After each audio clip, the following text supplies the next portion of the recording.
Started. Okay.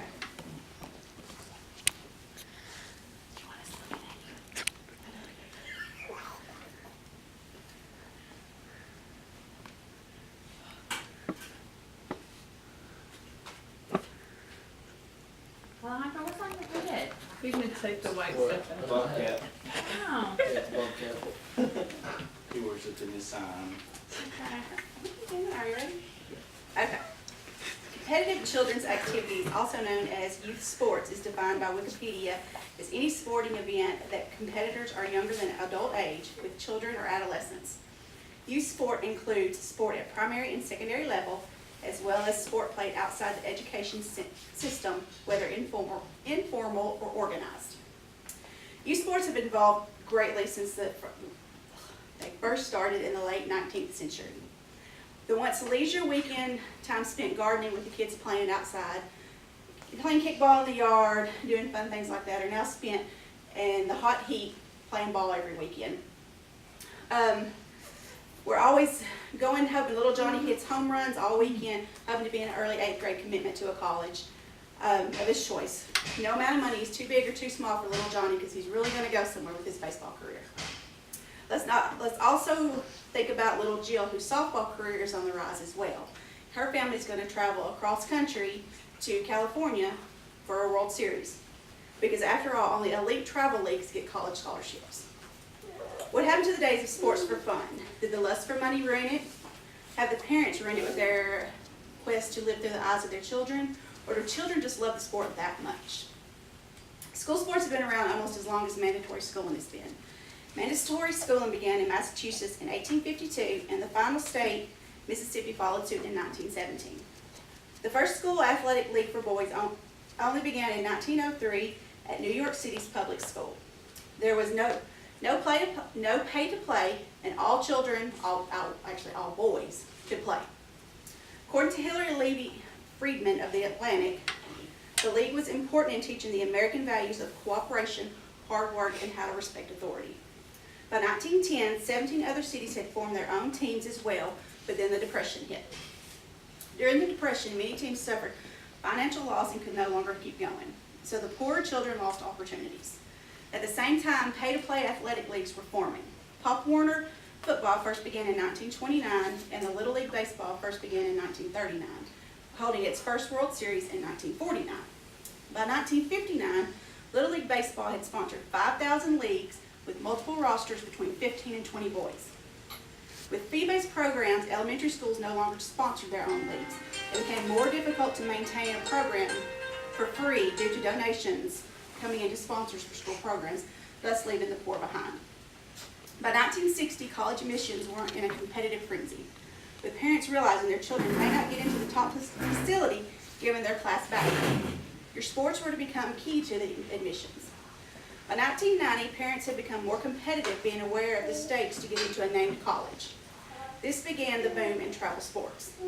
Up until now, we have pay-to-play sports, also known as recreational sports. And at the end of the season, we had an all-star team. The all-star team traveled to other cities in the surrounding counties and had friendly competition. And at the end of that competition, when the season was over, it was over. We had no spring workouts, no winter workouts. The sport was just over. If you wanted to go play somewhere else, you went and played another sport. Now, around 1995, this all changed. More and more competitive or want to be competitive teams began, and with that came a price.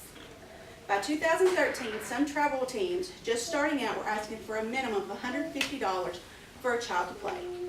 This didn't include gate fees, travel fees, equipment fees, food, anything like that. $150 for a 6-year-old to play competitive softball. How do I know this? Because I'm one of those parents. This price only increased as she got older, and the farther you travel, the more it costs. Based on an article in Time magazine written by Sean Gregory, families can spend more than 10% of their income on registration fees, travel, camps, and equipment. If you're not a math whiz, I'll do the math for you. You gross $65,000 a year. That's $6,500 on youth sports per year. How crazy is that? Some people, based on the same Time magazine article, spent up to $20,000 in 1 year on volleyball. The sports clubs and associations are making millions of dollars off of our children.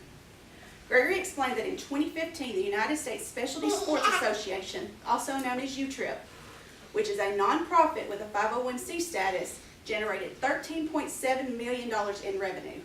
And the CEO received over $800,000 in compensation for 1 year.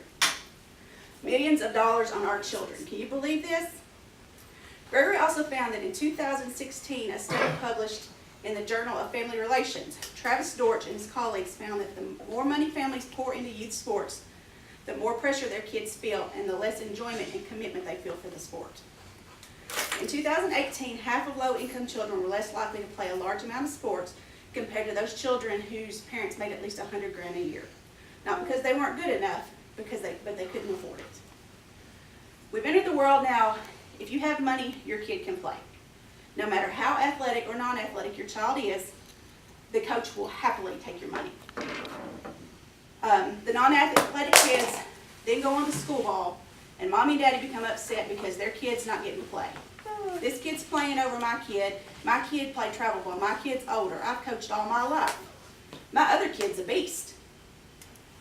Are youth sports about the kids now or the parents? Children join sports to have fun and be with their friends. My child has made many friends over Middle Tennessee playing competitive travel ball, but at what cost? Have you seen the reasons students quit sports? Let me show you.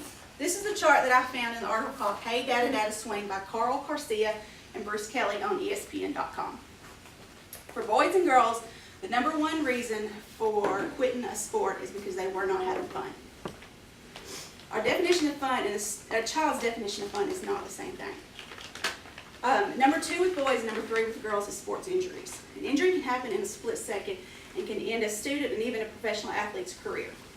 Based on research by Jacob Bogage in the Washington Post, only 35% of coaches are trained in core competencies such as basic skills, and only 36% are trained in strategy, safety, and injury prevention.